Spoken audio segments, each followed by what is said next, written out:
Late autumn in New York brought cold winds that swirled golden leaves along the avenue. From the 50th floor of the Pierce Tower, a glass skyscraper office lights glowed faintly beneath the gray sky. Jackson Pierce, 34, sat behind a walnut desk, his sharp eyes scanning the quarterly financial report on the screen. Revenue was up 12% this quarter, but the number didn't excite him. For Jackson, CEO of Pierce Industries, America's leading healthcare conglomerate, everything was just another task to complete. The phone on his desk buzzed, interrupting his thoughts. The name Michael lit up on the screen. Jackson frowned, his finger hovering before finally answering. "Jackson, buddy, I need you to save me."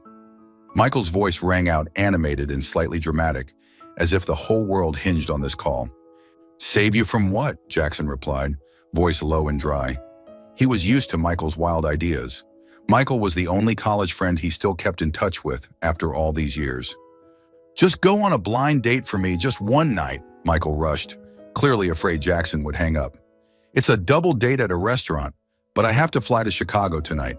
If I don't find someone to go, my friend's going to feel humiliated. She's really sweet. I swear she won't bore you." Jackson rubbed his temples, feeling a headache approaching. "You know I don't have time for this. Find someone else." "Come on, Jackson, it's just dinner. Eat, talk a little, then go home." "Simple," Michael pleaded, his voice laced with intentional guilt. "She'll think I stood her up if no one goes in my place. Please, just this once, man." Jackson looked out the window. The lights of Manhattan flickered, reflected on the glass.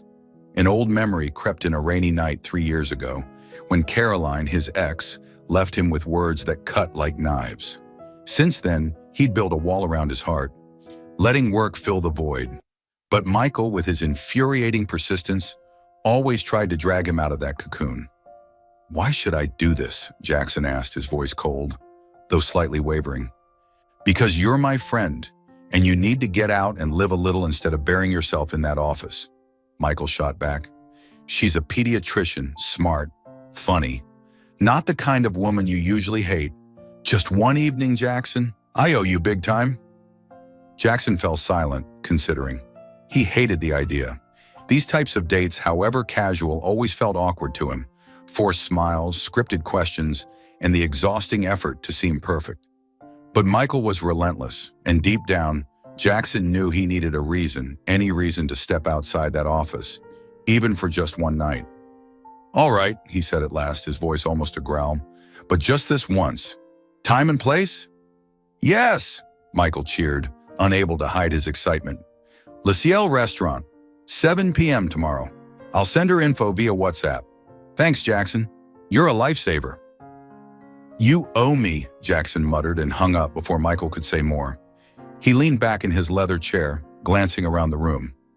Modern paintings hung on the walls, Italian imported sofas, a desk worth more than a luxury car, everything immaculate, but cold. Jackson Pierce had it all: money, power, prestige. Yet tonight, all he felt was an unnameable emptiness. His phone lit up with a message from Michael on WhatsApp. An image popped up, a woman with a bright smile, her hair tied high, wearing a white coat, playing with a group of children in a hospital. Beneath the photo was a caption, "Lana Smith, pediatrician. Funny, a little crazy, but kind. You'll like her." Jackson stared at the photo, his eyes lingering on Lana's bright, lively gaze. Something in that smile stirred something inside him, just for a moment. But he quickly brushed it off, reminding himself this was just a social favor, nothing more. He stood, turned off the lights, and stepped into the hallway. The sound of his leather shoes echoed in the quiet space. Outside, New York sparkled as always. But inside Jackson, there was only cold wind and a reluctant promise. He had no idea that tomorrow night, a chance encounter would change his life forever. Afternoon in New York, pale golden sunlight filtered between the skyscrapers, casting warm light on the crowded avenue below. Jackson Pierce stepped out of a sleek black Bentley. His private driver gave him a polite nod before pulling away. Jackson adjusted his tie, his eyes briefly scanning the bustling sidewalk. The restaurant, Le Ciel, was only a few blocks away, but he decided to walk, hoping it would ease the strange sense of restlessness growing inside him. Even if this date was just a favor to Michael, it still made him uncomfortable. He hated forced encounters, and the idea of sitting across from a complete stranger all evening unsettled him. The street buzzed with honking cars and overlapping voices. In his tailored gray suit, Jackson stood out from the crowd, but no one dared come close. His cold aura acted as an invisible wall. As he turned a corner, he heard a heated argument nearby. A young woman, her voice sharp but still playful, was arguing with a taxi driver. "You're charging extra for this medical bag? It's not a suitcase, sir." The woman stood with her arms crossed, her high ponytail swinging with every shake of her head. It was a 10-minute ride, not a cross-country trip. The driver, a middle-aged man in a crooked baseball cap, barked back, "If you want the ride, pay up. Otherwise, walk." Jackson stopped, curiosity piqued. The woman wore a simple blue dress, nothing fancy, but enough to stand out. The way she stood, back straight and completely unbothered, made him pause. Without really thinking, he stepped forward, his deep voice cutting through the tension. "Is there a problem here?" Both the woman and the driver turned toward him. The driver muttered something about difficult passengers, then shrugged. The woman looked at Jackson, her brown eyes lighting up with a mischievous smile. "Oh, a street knight in shining armor? I'm good, but this driver thinks I've got an entire hospital in my bag and wants to charge me for it." Jackson raised an eyebrow, surprised by her ease. He pulled out his wallet and handed the driver a $100 bill. "Is that enough? Keep the change." The driver shot the woman one last glare before pocketing the money and driving off. The woman folded her arms, looking at Jackson with a mix of gratitude and teasing. "Thanks, but I didn't need someone to pay for me.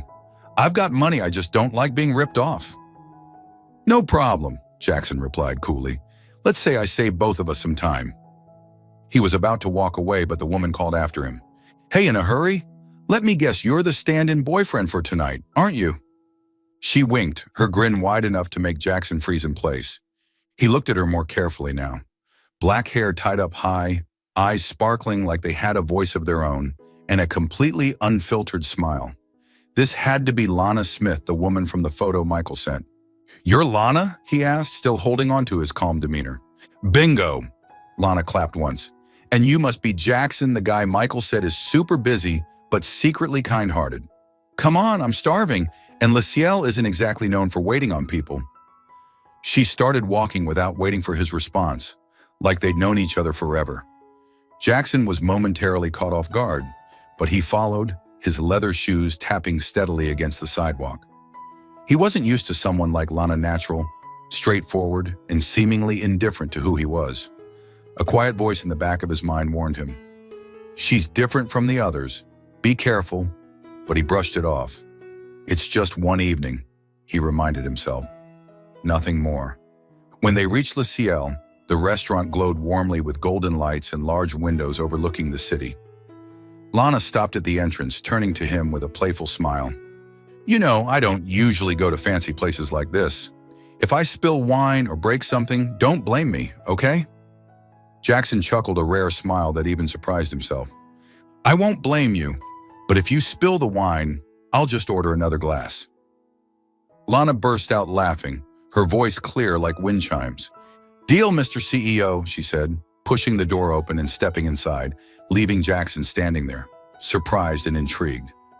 He didn't know it yet, but in those few short minutes on the street, a spark had slipped into the cold world he'd built so carefully. You're watching Soul Stories, where every story whispers of love, healing, and hope. Let us know which city you're watching from. Luciel glowed with soft golden light from crystal chandeliers, white silk tablecloths, glimmering wine glasses, and the gentle sound of a piano created an atmosphere that was both elegant and warm. Jackson Pierce sat across from Lana Smith, his eyes briefly scanning the menu, though his mind wasn't really on it. He was still thinking about their street encounter, the way Lana had handled the taxi driver, her unapologetic smile, and that lingering line, "temporary boyfriend." This woman, he thought, was unusual. Lana, in complete contrast, didn't seem the least bit affected by Luciel's upscale ambiance. She leaned forward, chin resting on her hand, her eyes twinkling as she looked at Jackson. "So have you picked something yet? I'm torn between the steak and the salmon, but salmon sounds healthier, right?" she said with a teasing wink. Jackson raised an eyebrow and set the menu down. You're a doctor. Shouldn't you pick the healthiest option? Oh, clearly you don't know how it works, Lana laughed, her voice so clear and joyful that a few nearby diners turned to glance her way. Doctors are human too, and humans need steak to survive, especially after night shifts where the kids scream like biological alarm systems. She made a dramatic motion like clutching her head, mimicking a piercing cry. Jackson found himself smiling just slightly but genuinely. He couldn't remember the last time he smiled during a date. Biological alarm systems? He repeated, intrigued. Exactly. Lana nodded, eyes gleaming. Some newborns cry more on schedule than alarm clocks. 3 a.m. Bam! It's like the whole hospital knows my shift just started. But you know what? When they smile, all the exhaustion just melts away. It's like magic. She paused, her eyes drifting for a moment, then let out a light laugh. Sounds cheesy, doesn't it? Jackson shook his head, his deep voice calm. Not cheesy. It sounds honest. He surprised himself with that. Normally, he dismissed emotional talk like this, but with Lana, he found himself wanting to hear more. The waiter arrived and Lana quickly ordered the steak, throwing in a joke to him about, "Don't overcook it or I'll sue." Jackson chose the salmon partly just to see her reaction. As expected, she gave him a mock disappointed look. Salmon? You really are the serious type, huh? I bet you have a daily schedule mapped out down to the minute. Jackson smirked without denying it. You're not the type to plan everything? God, no! Lana waved her hand like the idea was absurd. I have one rule. Do your best, love with your whole heart, and never let the coffee get cold. She took a sip of water, then continued. Yesterday, I stayed overnight at the hospital for a little boy with a high fever. His parents didn't have insurance, so I might have slipped them some meds from the volunteer fund. Don't tell anyone. She winked like she'd just revealed a national secret. Jackson looked at her, his expression subtly shifting. He was used to people who calculated every move, every benefit, but Lana talked about helping others like it was second nature. Do you do that often? Break rules to help patients? He asked, a mix of curiosity and admiration in his tone. Not break rules, Lana shrugged. Just not let bureaucracy get in the way of doing what's right. Kids don't choose their circumstances, you know? One pill can change their whole world. She paused, realizing she was rambling. Sorry, I'm talking too much. You're probably bored to death. No, Jackson said quickly, more firmly than he meant to. I want to hear it. And he realized he truly did. For the first time in years, this evening didn't feel like a chore. Dinner arrived and Lana continued telling stories about her night shifts, from the little girl who gave her a horribly drawn but adorably sweet crayon portrait to the time she fell asleep in the break room and got woken up by the head nurse with a splash of cold water. Every story came alive in her voice, her hands animated, her expressions full of humor. Jackson, usually reserved and quiet, found himself drawn in. He laughed once, then twice, and by the third time, he realized that smile no longer felt unfamiliar. When dessert arrived, a chocolate mousse Lana insisted they share, she looked at him, her smile softening. You know, Jackson, I don't think you're as scary as Michael said. You have a nice smile. You should use it more.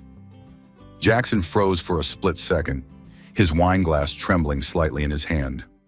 Lana's words, simple and sincere, touched a small corner of his heart, a part he thought had long frozen over. He didn't respond. He just looked at her, and in that moment, beneath the warm lights of Le Ciel, something flickered in his chest, faint, unexpected, but real. The restaurant seemed to glow a little brighter, and Lana's sparkling eyes were suddenly the only thing he could see. The lighting in the lounge area of Le Ciel was softer than in the main dining room, with deep blue velvet chairs and glass walls overlooking the glittering streets of Manhattan. Jackson Pierce and Lana Smith sat across from each other on one end of a sofa, each holding a glass of red wine. The atmosphere was more relaxed, but still carried a hint of intimacy. Dinner had just ended, and Lana's animated stories about her night shifts at the hospital still lingered in Jackson's mind.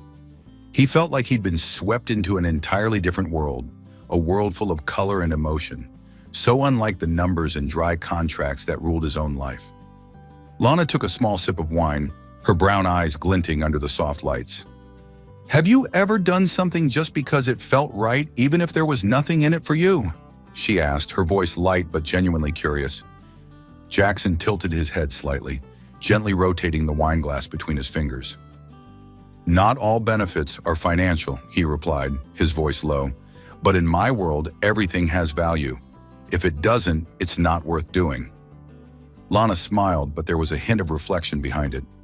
Your world must be very clear-cut. Mine? I work in a public hospital where it sometimes feels like the whole world is working against us. Not enough beds, not enough medicine, not enough time. But every time I see a child get better, I think, yep, it's worth it.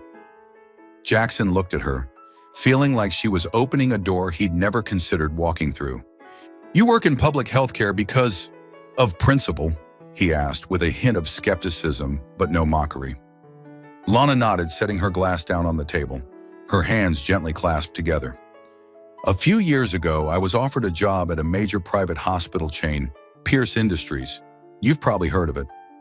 She paused, not noticing the subtle shift in Jackson's expression. They offered me triple the salary, great benefits, and a much easier workload. But I turned it down. I couldn't work at a place that puts a price tag on a child's life. If a kid doesn't have insurance, they get turned away. I couldn't live with that. Jackson felt his heart skip a beat.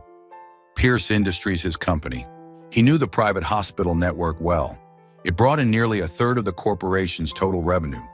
He'd always taken pride in the system, believing it provided high-quality healthcare. But now, through Lana's words, he was seeing it from an entirely different angle. You think the private system is unfair? He asked, his voice lower now, as though questioning both her and himself. Lana shrugged, but her gaze was steady. Not unfair, just not right for me. I know they do good work, but I want to help the people no one else is helping. At the public hospital, I can look a parent in the eye and say, we'll do everything we can, without needing to ask how much money they have. Her words felt like a tiny needle pricking at the carefully constructed wall Jackson had built around his beliefs. He'd spent a decade building Pierce Industries, believing efficiency and profit were the best ways to run everything. But Lana, with her honesty and deep conviction, made his world feel smaller somehow. You turned us down, he said, almost in a whisper. And now you're sitting here, talking about it like it was nothing? Lana laughed, her clear voice cutting through the tense atmosphere. Oh, don't make it sound dramatic. I just did what felt right. Besides, if I had taken the offer, I probably wouldn't be sitting here with you right now, would I? She winked, then her tone softened. Honestly, Jackson, I'm not great at living by numbers and logic. I live by feeling by moments. Like when a kid grabs my hand and calls me their superhero doctor. That's why I do what I do. Jackson said nothing, his gaze fixed on her face. The sincerity in her words, the way she spoke about children with uncalculated love, stirred something strange and unfamiliar in him. He admired her something he hadn't expected, but he also felt like she was unintentionally criticizing the life he had chosen. He'd always believed the world ran on logic and gain, but now he wondered, had he missed something all along? What are you thinking? Lana asked, tilting her head, that playful smile returning. You look like you're solving a very complicated math problem. Jackson let out a quiet laugh, a rare but warm one.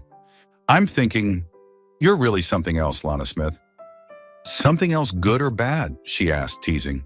Good, he said, and this time, he didn't hide the sincerity in his eyes. Very good. They kept talking, but now the conversation carried a different tone, deeper, more personal. When they left the lounge to head out, the streetlights of Manhattan cast a glow on Lana's face, and Jackson realized that his heart, if only slightly, was beginning to open. The next morning, back at his office in Pierce Tower, Jackson sat in front of his laptop, but his mind was elsewhere. Lana's image, her bright smile, the glow in her eyes when she spoke about children, and her candid refusal of his company kept replaying in his head. He had never met anyone like her. So simple, yet so strong. She made him want to understand her more. His phone buzzed. Michael was calling. Hey buddy, spill it! How'd the date with Lana go? Michael asked, excited. She's a whirlwind, isn't she? A little different from all those dull dates I've dragged you into before, huh? Jackson swiveled his chair to face the Manhattan skyline. She's not like anyone, he said, voice low, a faint smile forming. Different from everything I've known. Oh ho, sounds like someone's smitten, Michael laughed. And you're smiling, don't even try to deny it. She got to you, didn't she? Jackson didn't answer. He just smiled, that rare, almost disarming smile that left Michael stunned. You owe me a dinner, Jackson said, dodging the subject. But deep down, he knew the truth. Lana had left a mark he wouldn't soon forget. The night sparkled beneath the lights of the Waldorf Astoria Hotel, where Pierce Industries was hosting its annual healthcare charity gala. The grand ballroom was bathed in the glow of massive crystal chandeliers, reflecting off glittering gowns and sharply tailored tuxedos. The clinking of wine glasses mingled with elegant laughter, but Jackson Pierce, standing in a corner of the room with a champagne flute in hand, felt oddly out of place among the high society crowd. He'd attended dozens of events like this before, but tonight only one person was on his mind: Lana Smith. Since that evening at Le Ciel, Jackson hadn't been able to stop thinking about her. He had sent her an invitation via WhatsApp, half hopeful, half worried she'd decline, but she accepted with a teasing message. Hope I don't drop a wine glass at your fancy gala, Mr. CEO. Now, as the ballroom doors opened, Jackson felt his heart beat a little faster. Lana entered wearing a pale silver evening gown, simple yet elegant, highlighting her petite frame and eyes that sparkled like streetlights. She wore no expensive jewelry, no elaborate makeup, but somehow her presence lit up the entire room. Jackson stepped forward, trying to maintain his composure. You made it, he said, his voice calm but undeniably relieved. Couldn't pass up free food at a place this fancy? Lana winked, looking around. But wow, you didn't say this gala was basically the Oscars. Jackson chuckled and led her inside. Just a charity event. You'll get used to it. But he knew she didn't belong in this world of glittering excess, and that was exactly what drew him to her.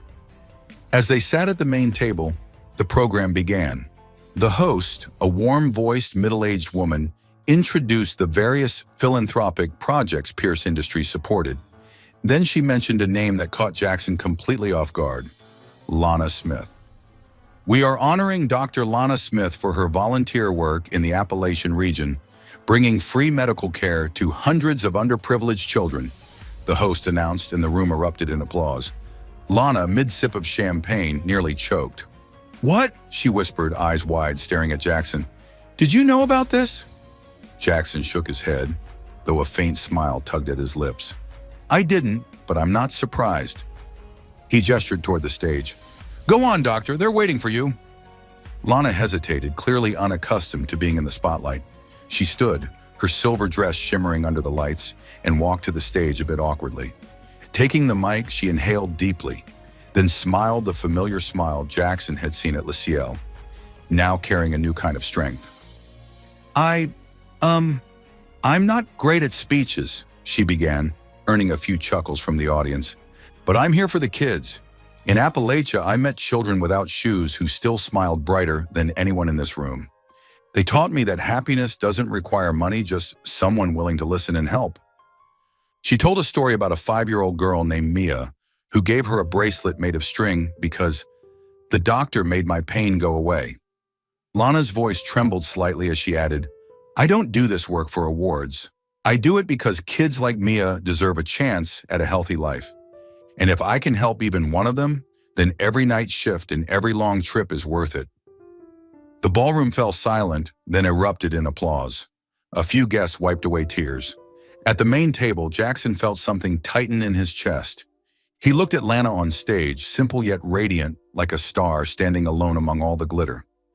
He was proud of her, a feeling that felt foreign but overwhelming.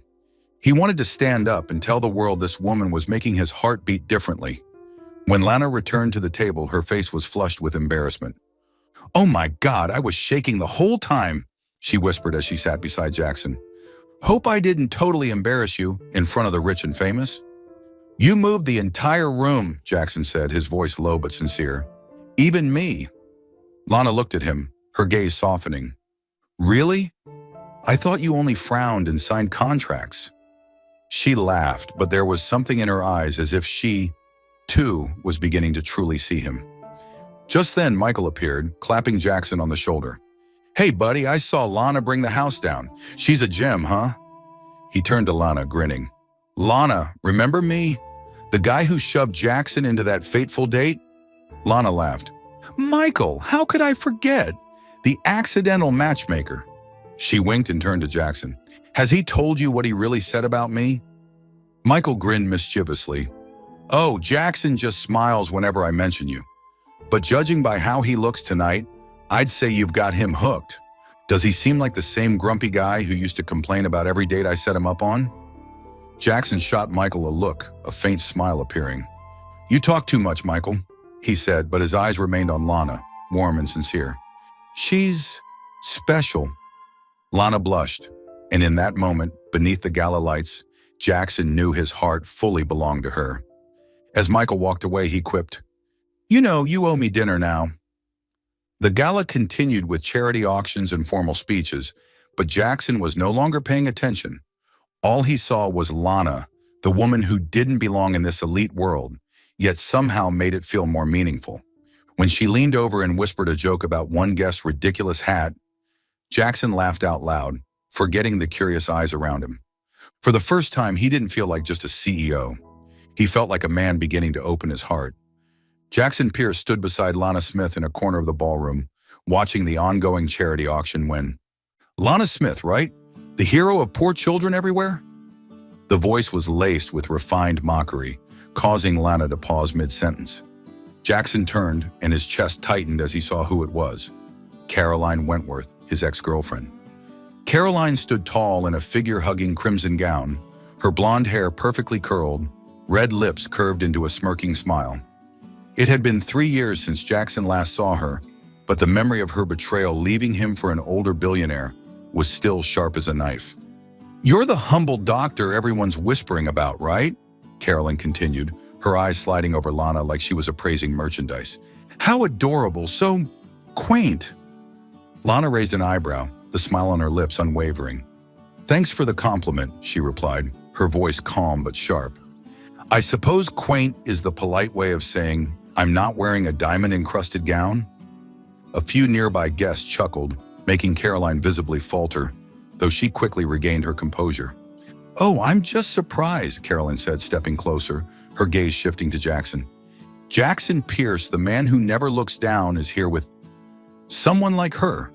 What an interesting choice."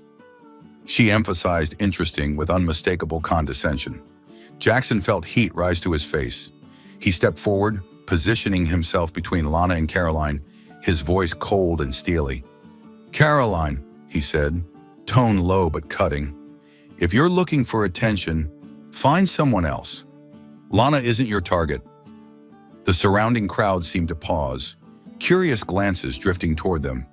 Caroline smiled tightly. "Oh, come on, Jackson, I was just teasing. No need to be so serious." She tilted her head, eyes back on Lana. "I just wanted to say hello to the charming doctor of the poor who's stealing the spotlight tonight." Lana gently placed a hand on Jackson's arm, a soft touch, but enough for him to feel her steady calm. "It's okay, Jackson," she said, still cheerful. "She's free to say whatever she wants. But if we're talking about quaint, I could tell you about the time I had to wear a rain poncho to work because I couldn't afford an umbrella. Now that was memorable." She winked, drawing more laughter from those nearby. Caroline's face turned red. Clearly, she hadn't expected Lana to respond with such ease, but Jackson didn't give her a chance to speak again. "You're wrong, Caroline," he said, his voice icy but resolute. "Lana isn't just a doctor. She's someone who moved an entire room tonight with what she's done for others, something you'll never understand. If you want to talk about worth, maybe take a look at your own." Jackson's words hit like a blow. Caroline's eyes widened, lips pressed tightly together. She took a step back, trying to maintain her poise, but couldn't hide the sting. "You've changed, Jackson," she said, her voice lower. "Just be careful. Don't let fake kindness blind you." Then she turned on her heel, red dress sweeping through the crowd, leaving behind a wave of whispers. Lana watched her leave, then turned to Jackson, eyes sparkling with a mix of surprise and amusement. "Wow, you really know how to silence someone," she said, half teasing, half impressed. "But I'm okay, really. I've dealt with her type before." Jackson looked at her, his heart pounding. He hadn't defended her just out of anger at Caroline, he'd done it because he couldn't bear to see anyone hurt her. "I didn't want her to upset you," he said, voice lower now, almost gentle. "You deserve to be respected." Lana smiled a softer smile this time, different from her usual playful grin. "Thank you, Jackson, but I don't need protecting. Still, it wasn't so bad, having you stand up like that." She shrugged, but her eyes lingered on him a little longer than usual. The room gradually returned to its normal rhythm, the jazz music floating back into the air. Jackson guided Lana to a quieter corner near a window overlooking Manhattan. He felt something shift within him, an intense, almost uncontrollable urge to be near her, to protect her, and more than that, to understand her deeply. "She's the past," he said quietly. "She doesn't matter." Lana nodded, but her gaze was sharp. "The past always finds a way back, doesn't it? But I believe you know what you're doing." She lightly touched his hand, then turned toward a painting on the wall. "Hey, doesn't that one look like a flying cat?" Jackson laughed, the tension breaking. But inside, he knew that standing up for Lana hadn't been just a spur-of-the-moment reaction. It was proof of something he hadn't dared admit before. Lana Smith was becoming someone he couldn't imagine his world without. Still following the story? If this story found you outside of Soul Stories, we invite you home, to where every touching tale begins with truth, hope, and heart. Snowflakes drifted gently over the streets of Manhattan, covering the sidewalks and bright yellow taxis in a delicate white layer. The streetlights glowed softly, reflecting off the floating snow like a painting come to life. Jackson and Lana stepped out of the Waldorf Astoria, the air still tinged with the glamour of the gala, now giving way to the quiet stillness of a winter's night. "It's freezing," Lana said, pulling her coat tighter. Her silver gown shimmered under the lights, but she remained effortlessly natural, without a hint of pretension. "Are you sure you don't want to call a car? I'd hate for Mr. CEO here to catch a cold." Jackson smiled, a rare but warm smile. "I'm fine. Let's walk a bit. You don't mind the snow, do you?" He glanced at her, realizing he wanted her to say yes more than he expected. "Mind? Not at all. Snow reminds me of my internship days in Boston, walking back to the dorm in a blizzard. Terrible, but kind of fun." Lana laughed as she walked beside him, her low-heeled boots leaving tiny prints along the snowy sidewalk. They strolled down the avenue, their footsteps muffled by the soft layer of snow. Lana began telling a story about a young patient who once drew her as a superhero with a snow cape, making Jackson laugh. But when she paused beneath a street lamp, her expression turned more serious. "Jackson," she said, voice soft but sincere, "I need to say this. Before I met you, I always thought people like you, wealthy types, were fake, always calculating, always with an agenda. But you're different." Jackson stopped walking, his gaze locked onto hers. Lana's words slipped through the cracks of the walls he'd built around his heart. "Different how?" he asked, his voice low, almost a whisper. Lana tilted her head, her smile gentle. "You're real. You stood up for me back there, not for show, but because you cared. And your smile—" She paused, cheeks flushing under the streetlight. "It made me think maybe I was wrong about you." Jackson felt his heart pound. He stepped closer, the space between them shrinking to inches. Snowflakes clung to Lana's hair like tiny stars. He didn't think he acted. His hand brushed her cheek, cold but soft. "Lana," he murmured, voice husky, "you have no idea what you're doing to me." She looked up at him, her brown eyes bright and unwavering. "Then show me," she whispered. Without another word, Jackson leaned in and kissed her. It was gentle yet intense, like a dam of emotion breaking free. Lana responded, her hand resting on his chest, and in that moment, under the streetlight with snow swirling around them, the world disappeared, leaving just the two of them. But the moment shattered with a sudden ping from Jackson's phone. He reluctantly pulled away, reaching for it. The screen lit up with a message from an unknown number. A photo appeared taken from a distance of him and Lana kissing beneath the street lamp. Below it, a line of text. $5 million or this photo hits every news outlet by morning. Jackson felt the blood drain from his face. He turned to Lana, trying to stay calm. You should see this, he said, handing her the phone. Lana read the message, her brows furrowing, but then she laughed, a sound both amused and defiant. Wow, paparazzi sure are fast these days. But $5 million? They think I'm worth that much? She looked at Jackson, her gaze fearless. You worried? Jackson shook his head, though his insides churned. I'm not worried about myself. I'm worried about you. If this photo gets out, the media will swarm. They'll dig into your life. Lana shrugged and started walking again, as if the message was nothing more than a prank. Let them dig. I've got nothing to hide. But you, Mr. CEO, are you afraid of a scandal? She glanced back at him, eyes teasing but edged with seriousness. I'm not afraid, Jackson said firmly, but I don't want you getting hurt because of me. He took her hand, his warm grip a comfort in the cold night. I'll handle this. Lana gently squeezed his hand, her gaze soft but steady. We'll handle it. I'm not the damsel in distress type, but I like having a teammate. Jackson looked at her, his heart quietly melting. That kiss wasn't just a moment, it was a turning point, pulling him out of his solitude. But the anonymous message was a warning, a shadow from the past, or an enemy lurking in silence. Under the glowing street lamp, with snow drifting gently down, Jackson gripped Lana's hand tighter. He didn't know what storm was coming, but he knew one thing for sure. He would face it with her. The Bean Corner Cafe nestled quietly on a side street in Greenwich Village, New York. Its red brick walls draped with ivy and warm yellow lights from hanging lamps gave it a cozy intimacy, a far cry from the glitz of the gala the night before. Inside, the rich aroma of roasted coffee blended with soft acoustic music, wrapping the place in a blanket of comfort. Jackson Pierce sat at a corner table, absent-mindedly turning his espresso cup, his gaze pensive.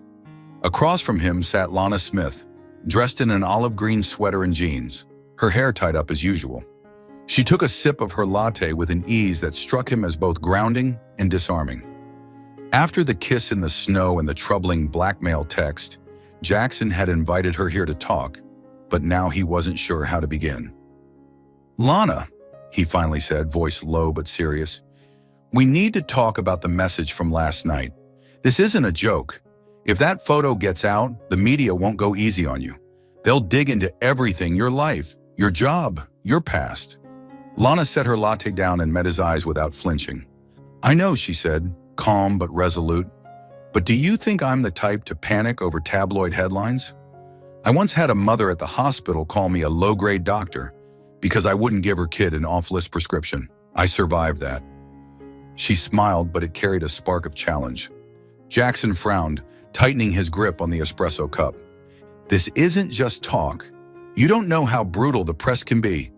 They'll twist everything poor Dr. Seduce's CEO, and all the work you've done at the hospital will be under a microscope. I don't want you hurt because of me. Lana tilted her head, her gaze softening but never wavering. Jackson, thank you for worrying. Really.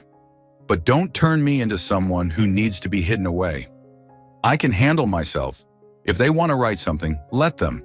I have nothing to be ashamed of, and I'm not about to run just because of a photo. Her words hit Jackson like a subtle punch to the chest. He was used to controlling everything, his company, contracts, even his own emotions. But Lana, with her independence and honesty, made him realize he was projecting his protective instincts onto her. You're not afraid? He asked, voice slightly hoarse, as if searching for a crack in her confidence. Of course I'm afraid, Lana replied with a shrug, but not of the headlines. I'm afraid of losing what matters, like the trust of the kids I work with, or... She paused, her eyes brushing across his face. The people I'm starting to care about. A hint of pink colored her cheeks, quickly masked by another sip of latte. Jackson felt something shift inside him. Her words, though simple, touched a place he hadn't opened in years, not since Caroline's betrayal. You care about me? He asked, voice almost a whisper, as if the answer might slip away. Lana laughed softly, an awkward smile tugging at her lips, rare for someone usually so confident. Don't make me say it again, Mr. CEO. You know what I meant. She tapped her fingers lightly on the table, then looked at him directly. But if you want to protect me, don't try to keep me in the dark. Let's face this together, okay? I'm not a damsel in distress. Jackson stayed silent, eyes locked on hers. Lana's strength wasn't just in her words, it was in how she sat, how she looked at him without flinching. He realized he didn't just admire her, he was deeply drawn to how she lived, free, genuine, and fearless. Okay, he finally said, firmer this time.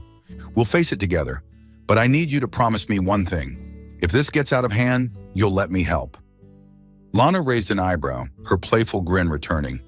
Deal, but only if you promise not to turn me into some helpless girl from a Hollywood movie. I'm more of a teammate type. She held out her hand as if sealing a pact. Jackson took her hand, but instead of a handshake, he held it gently, savoring the warmth of her palm.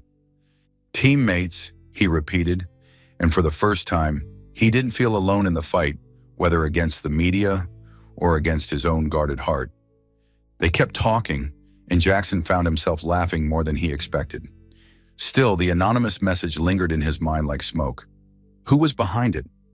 Caroline, with her venom from the gala, was his first suspect, but he needed proof. He hadn't told Lana, not wanting to add to her worries, but he had already texted his security team after the kiss, requesting a full investigation. When they stepped out of the cafe, the sky had darkened and neon lights flickered along the streets of Greenwich Village. Lana slipped her arm through his naturally, as if they'd known each other far longer. Thanks for today, she said gently. I don't know where this is going, but I like being around you, Jackson. Jackson looked at her, heart pounding. I like being around you too, he replied, and this time, he didn't hide what he felt. But as they walked away, his phone buzzed again, another message from his security team. We found a lead. Meet us tomorrow morning. Jackson glanced at the screen, then tightened his hold on Lana's hand. The threat still loomed, but now he was ready to face whatever came, because this time, he wasn't facing it alone. The top floor of Pierce Tower radiated power and cold elegance, with glass walls offering an uninterrupted view of the Manhattan skyline. Morning light streamed in, casting sharp lines across the ebony desk where Jackson Pierce sat, eyes locked on his laptop screen. In front of him stood David, head of security for Pierce Industries, a solidly built man with a calm, commanding presence. Ever since receiving the anonymous blackmail message with the photo of his kiss with Lana under the snow, Jackson had ordered a full investigation. Now the room hung heavy with tension as David laid a slim folder on the desk. We've traced the origin of the message, David began, voice steady. It was sent from a disposable number, but we tracked an associated email account. All signs point to Caroline Wentworth. Jackson clenched his fists. He wasn't surprised, but the confirmation stirred a familiar burn of anger. Caroline, his ex, the same woman who had humiliated Lana at the gala with that syrupy venom of hers, was back in his life in the worst way. What does she want? He growled. David flipped a page in the file. She's in financial trouble. After her divorce from Gerald Klein, her billionaire ex-husband cut off all support. She tried to sell the story of you and Dr. Smith to a tabloid, but no one dared touch it because of potential lawsuits from Pierce Industries. So she resorted to blackmail, thinking you'd hand over $5 million quietly. Jackson let out a cold laugh, one without humor. She underestimated me. He stood, walking over to the window. Below, the city pulsed with life, but all he could see was Lana, her playful grin, the fire in her eyes at the cafe, the way she refused to let herself be a victim. He had promised they'd face everything as a team, and he didn't intend to break that promise by handling this alone. But he also couldn't allow Caroline to threaten her. Do we have enough to press charges? He asked, turning back to David. David nodded. More than enough. The messages, the email, even a voice recording of her talking to a freelance paparazzo about getting more photos of you and Dr. Smith. If you want, we can turn it all over to legal today. Jackson was silent, weighing his options. A part of him wanted to crush Caroline to make her pay for her bitterness and greed, but he thought of Lana. She had made it clear she didn't want to be hidden, and she certainly didn't want to be saved like some damsel in distress. Dragging Caroline through a public court case would only bring more media attention. The exact thing Lana didn't need. "Contact legal," Jackson said finally, voice cool but firm. "Send Caroline a formal cease and desist. Make it clear that if she continues, we'll sue for harassment and blackmail. But do it quietly. I don't want Lana's name in the press." David nodded, scribbling notes. "Anything else, sir?" Jackson glanced out the window again, his eyes softening as he thought of Lana. "Assign discreet security around Dr. Smith. I don't want her followed or approached, but keep it subtle. She won't appreciate being treated like someone who needs protection." A rare, faint smile tugged at David's lips. "She seems exceptional. I'll make sure she's safe." After David left, Jackson opened his phone. There it was, Lana's selfie from this morning. She posed beside a little girl in a hospital gown, both of them grinning and giving thumbs up. The caption read, "New day, new patient. What's on your hero CEO schedule today?" Jackson smiled, his thumb grazing the screen. He wanted to call her right away, to tell her about Caroline and how he'd handled it, but he paused. Lana deserved to be treated like a partner, not someone he reported back to after making decisions for her. He typed, "Saving the world as usual. And you, hospital superhero?" He hit send, then rang his assistant. "Schedule dinner with Lana tonight. I want to tell her everything in person." That afternoon, Jackson visited the legal department at Pierce Industries. The cease and desist letter for Caroline was drafted swiftly, sharp, professional, and to the point. It demanded she stop all harassment, with a clear warning of legal consequences should she continue. Jackson reviewed it carefully, nodded, and approved it. This wasn't a war to be waged in public that was Caroline's style, not his. He wanted to protect Lana, but in a way she'd respect. Quiet strength, thoughtful action. When evening fell, Jackson stood outside the Bean Corner, the same cafe where he and Lana had spoken the day before. She arrived a moment later, bundled in a long knit coat with a red scarf wrapped around her neck, her smile glowing like the streetlights behind her. "Back here again?" she teased, linking her arm through his naturally. "You hooked on my latte recommendations already?" Jackson chuckled, leading her inside. Once they sat down, he told her everything about Caroline, the message, the investigation. No spin, no softening. "She was behind the blackmail," he said simply, "but it's handled. She won't be bothering us again." Lana listened, her gaze unwavering. When he finished, she nodded, a small but meaningful smile playing on her lips. "Thank you, Jackson. Not for handling her, but for telling me. I like this. Honesty. Teammates, remember?" He reached across the table and took her hand, her warmth grounding him. "I promised, didn't I?" he said softly. And for the first time, Jackson realized this wasn't just about protecting Lana anymore. It was about learning to love her the way she deserved, openly, honestly, side by side. Early morning in the Pennsylvania countryside carried a crisp chill, laced with the scent of damp grass and earth. St. Mary's Volunteer Hospital, a modest building with faded brick walls and an aging tiled roof, sat quietly among the rolling green hills of Appalachia. Inside, the sound of children laughing mixed with the soft clatter of medical equipment, creating a kind of chaos that pulsed with life. Jackson Pierce, dressed in a simple navy blue shirt, a dramatic shift from his usual designer suits, stepped inside behind Lana Smith. His eyes widened slightly at the lively scene. This was Lana's world, and he was stepping into it for the first time, equal parts intrigued and unsure. The night before, on the phone, he had said something even he hadn't expected. "I want to see where you work, the real you." Lana, with her signature grin, had replied without missing a beat. "All right, but don't expect it to look anything like your fancy office." Now, standing in the hospital corridor, Jackson could feel the difference. No chandeliers, no silk carpets, just crayon-colored drawings taped to the walls, and the faint scent of antiseptic. Lana, in her white coat, led him past a row of hospital beds where nurses worked briskly and children zoomed past with endless energy. "This is home," Lana said, spreading her arms. "No high-tech scanners or leather lounges, but we do have free coffee and slightly stale cookies." She laughed, then tugged him over to a corner where a group of kids sat coloring at a low table. Jackson lowered himself onto a tiny plastic chair, visibly awkward as a little girl with pigtails stared up at him. "Who are you?" she asked, gripping a red crayon. I'm a friend of Dr. Lana's, he replied, glancing at Lana, who was stifling a giggle. Jackson wasn't used to kids, especially not ones this blunt, this pure. The girl nodded thoughtfully, then squealed, "You're the milk guy!" More kids rushed over, eyes wide with excitement. "You brought chocolate milk last time, right? Did you bring more today?" Jackson blinked, confused, and looked at Lana. She shrugged, grinning. "Did I forget to mention Pierce Industries sponsored milk deliveries for the hospital a few months ago? They still talk about it." Jackson let out a laugh, a real one, surprised even to himself. "I didn't bring any today," he told the kids, "but next time, I'll bring a whole truck of it. Deal?" The kids erupted in cheers. One boy with thick glasses handed Jackson a scribbled drawing, a wobbly version of a man with wavy hair standing beside a smiling doctor.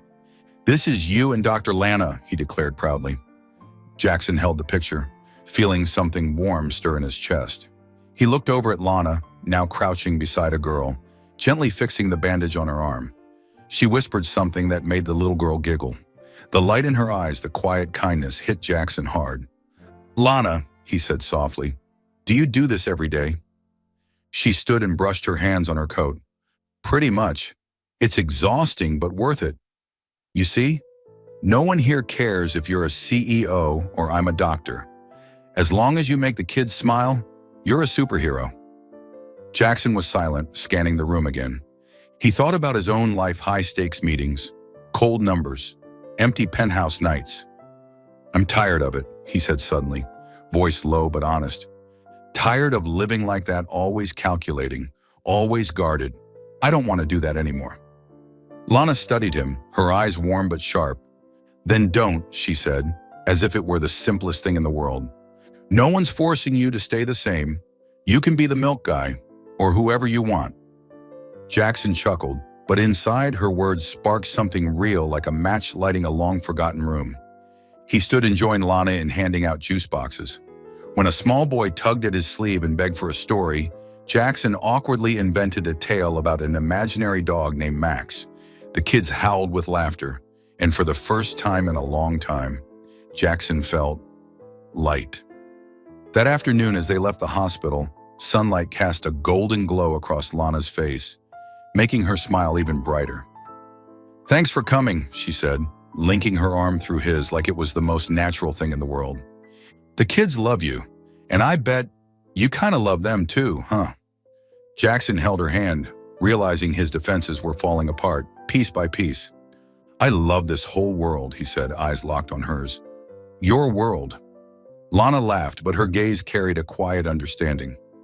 "Welcome to my messy, beautiful chaos, Jackson Pierce." As they drove back to New York, Jackson looked out the window, watching the hospital fade into the distance. For the first time in years, he felt like he wasn't just surviving, he was living, feeling, connecting. And it was all because of Lana. The pediatric wing at Lenox Hill Public Hospital in New York was bursting with color during the end-of-year celebration. Red and green ribbons dangled from the ceiling, walls were plastered with children's hand-drawn artwork, and a small Christmas tree blinked softly in the corner. Laughter from the kids blended with jingle bells playing from an old Bluetooth speaker, creating a chaotic but joyful atmosphere. Jackson Pierce, dressed in a gray sweater and simple trousers, yet again leaving his power suit behind, stood at the entrance. His eyes scanned the lively room, slightly overwhelmed, but oddly at peace. This was his first time attending an event like this, and all because of Lana Smith, who stood in the center, leading a group of children in a nursery rhyme with a bright, unfiltered smile. Since their trip to the volunteer hospital in Pennsylvania, Jackson had felt his heart opening in ways he hadn't expected. Lana had shown him a different kind of life, not defined by numbers or negotiations, but by simple, meaningful moments. When she invited him to this party, he'd said yes without hesitation. And now, watching her in her white coat with a glittery Dr. Lana badge, he couldn't deny it. She was changing him, piece by piece. "Lana, that was amazing!" a young nurse called out, clapping as Lana finished the song with a silly dance move that had the kids howling with laughter. A crooked Santa hat, clearly placed there by a mischievous child, sat slightly askew on her head. Jackson smiled. This was the most authentic version of Lana, joyful, dedicated, and unafraid to look silly if it brought someone else joy. The event moved on to gift-giving. Lana stood on a makeshift stage, calling out names as kids came up to receive colorfully wrapped presents. "Tommy, it's your turn," she called, waving to a skinny boy with an oxygen tube, gently helped forward by his mother. Around 8 years old, Tommy beamed as he took the gift from Lana, but instead of opening it, he tugged at her sleeve and whispered something in her ear. Lana laughed and turned to the crowd, nurses, parents, and Jackson with a playful glint in her eye. "Tommy has a special gift for me, everyone." With some effort, Tommy handed her a folded piece of paper. Lana opened it, then held it up for all to see, and the room burst into laughter. It was a crayon drawing of a female doctor with her hair in a high ponytail, standing next to a man with wavy hair, hugging her. Below the sketch, Tommy had written in big, clumsy letters, "Dr. Lana and Mr. Wavy Hair." Jackson felt heat rush to his face as the kids shouted in unison, "Mr. Wavy Hair, that's him!" All eyes turned to him. Lana, barely hiding her grin, waved him over. "Come on, Mr. Wavy Hair, you're up!" Jackson walked to the stage, half embarrassed, half amused. He knelt beside Tommy, trying to keep a straight face. "You made me look pretty good," he said, and Tommy giggled. But when Jackson looked at the drawing in Lana's hand, something inside him shifted. That simple, messy picture of him and Lana, drawn through a child's eyes, felt like a mirror reflecting their connection. Not CEO and doctor, not rich and poor, just two people who belong together. "Thank you, Tommy," Jackson said, his voice quieter now, a little rougher. He reached out and gently touched the paper. To his surprise, his eyes stung. He hadn't cried since the day Caroline left. But this drawing from a child he barely knew somehow cracked him open. Lana noticed and quietly rested her hand on his shoulder. She didn't say a word. She didn't need to. The celebration continued with games and cupcakes, but Jackson couldn't take his eyes off Lana. She moved through the room like a breeze, hugging a little girl, joking with a boy, even doing a goofy dance with the nurses. Everything she did radiated warmth. This wasn't just her job, it was who she was. And Jackson knew then, with absolute clarity, he didn't want to just admire this world. He wanted to be part of it. When the event ended, Tommy's mother came to thank Lana, her eyes glistening. "You gave my son hope, Dr. Smith," she said. She turned to Jackson and smiled. "You two make a wonderful team." Lana flushed, stealing a glance at Jackson. "He's still in training," she joked, "but he learns fast." They stepped outside together into the crisp night, the glow of Lenox Hill's streetlights casting a soft halo over Lana's face. Jackson took her hand, still thinking of Tommy's drawing. "Thank you," he said, his voice low and sincere. "I've never felt like I belonged anywhere, the way I did today." Lana looked up at him, her smile warm. "You belong wherever you choose to, Jackson, and I'm glad today you chose here." She squeezed his hand gently, and in that moment, Jackson knew the drawing wasn't just a child's gift. It was proof that his heart had finally found a place to rest. 2 weeks after the pediatric holiday party at Lenox Hill, Lana invited Jackson over for dinner. Her tiny Brooklyn apartment glowed under the warm yellow light of an old desk lamp.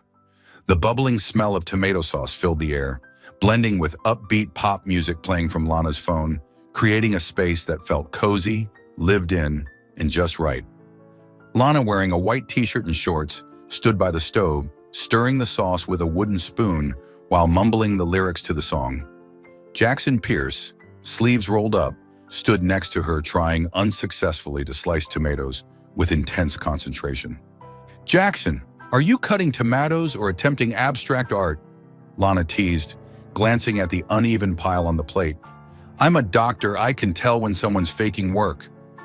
Jackson laughed, sliding the plate toward her. "You're lucky I haven't spilled the whole pot. I'm a CEO, not a chef, doctor."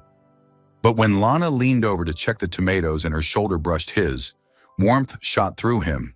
These moments, simple, domestic, close, were becoming the quiet cure to the old scars inside him. Suddenly, Lana's phone buzzed sharply on the table. She wiped her hands on her apron and checked it. Jackson immediately noticed her face change. Her smile disappeared, replaced with a look of tight concern.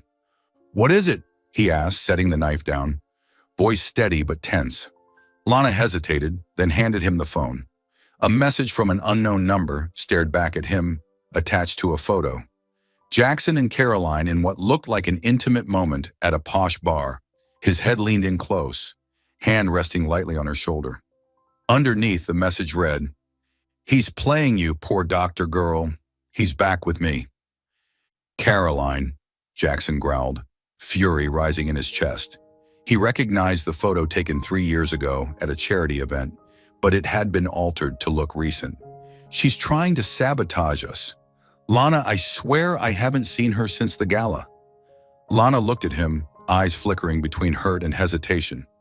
"Jackson, I want to believe you," she said, her voice wavering. "But this picture, it looks real. If I'm just some rebound, or if you're still tangled up with her, please be honest. I don't want to be someone's backup plan." Her words hit him like a punch to the gut. Jackson stepped closer, placing his hand on her shoulder, locking eyes with her. "Lana, listen to me," he said, low and intense. "I'm not playing games. Caroline is the past. I cut her off a long time ago. This photo is fake. I'll have my security team trace it immediately. You're the only one I want. Period." He pulled out his phone and sent a message to David, his head of security, asking for a full trace on the source of the image. Lana stood still, eyes scanning the image again before turning back to him. "I don't care about your past," she whispered, "but I'm scared. I opened up to you, Jackson. If this is a game, it'll break me." Jackson felt his chest tighten. He pulled her into his arms, holding her close, not caring about the sauce still boiling on the stove. "You're not a game," he said hoarsely. "You're everything. I love you, Lana, my loud, stubborn, beautiful doctor." He pressed a soft kiss to her forehead, then to her lips, tender but full of feeling, like a vow. Lana kissed him back, her hands gripping the front of his shirt. When they pulled apart, her eyes were glistening. "And I love you," she murmured. "You grumpy CEO with a giant heart." She gave a faint laugh and wiped her eyes. "But if Caroline sends me one more thing, I'll go find her myself. I'm not letting anyone wreck what we've got." Jackson chuckled, tension easing slightly. "Don't worry, she's not worth your time. I'll handle it." He fired off another message to David, ordering round-the-clock monitoring on Caroline and prepping legal action if she continued to harass Lana.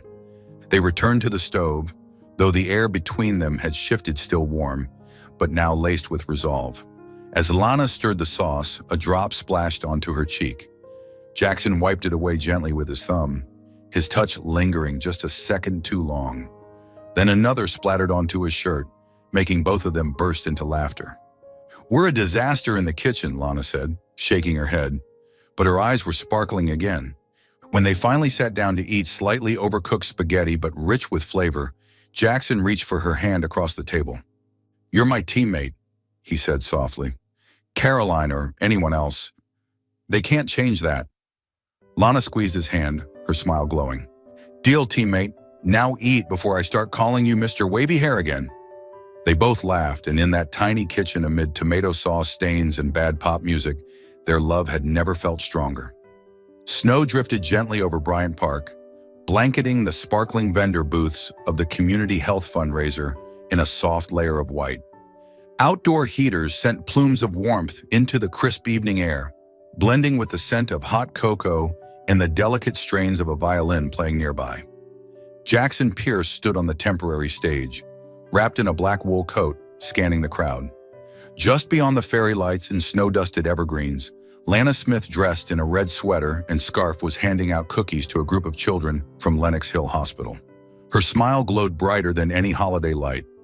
6 months had passed since that kitchen confession, since the chaos of Caroline's sabotage and a fake photo that nearly tore them apart. But those trials had only made their love stronger, steadier. Jackson cleared his throat. The microphone carried his voice across the wintry park. "Today, we're here for something bigger than all of us: healthcare for those who need it most," he began, his tone deep and steady. "6 months ago, all I knew was profit and power. But someone changed that." He turned his gaze toward Lana, and something warm flickered behind his eyes. "She showed me that the real measure of worth isn't in numbers, but in hope." Applause rippled through the audience. Lana, surrounded by children, blushed and pretended to wipe her hands on her scarf. Jackson smiled and continued. I'm proud to announce that I've established a personal fund to support long-term community healthcare projects, beginning with Lenox Hill Hospital, where people like Dr. Lana Smith, true heroes, change lives every day. A roar of applause erupted. Lana, flustered but beaming, waved at the crowd with a sheepish grin. But Jackson wasn't finished. He stepped down from the stage and walked straight toward her, eyes never leaving hers. Lana, he said into the mic, now standing just feet away, I want the whole world to know I love you. My loud, big-hearted doctor, the one who saved me from myself. The crowd cheered and the kids giggled. Lana stared at him wide-eyed for a beat, then burst out laughing, tears sparkling in her eyes. You really love dramatic moments, don't you, Jackson Pierce? She whispered, pulling him close. Beneath the falling snow, he leaned down and kissed her a gentle, familiar kiss, like that first one under the street lamp so many months ago. Snow clung to their hair, lights shimmered across the white ground, and the world seemed to pause just long enough to hold the moment. When they finally pulled apart, Lana gripped his hand, her smile radiant. I love you too, Mr. Wavy Hair, she said, loud enough for the crowd to hear, making the children erupt in laughter again. Caroline and her schemes were long gone, silenced by legal restraint and irrelevance. And standing there, hand in hand under a flurry of snow, Jackson and Lana knew that whatever came next, they'd face it together. As partners, as lovers, as two hearts that had healed each other.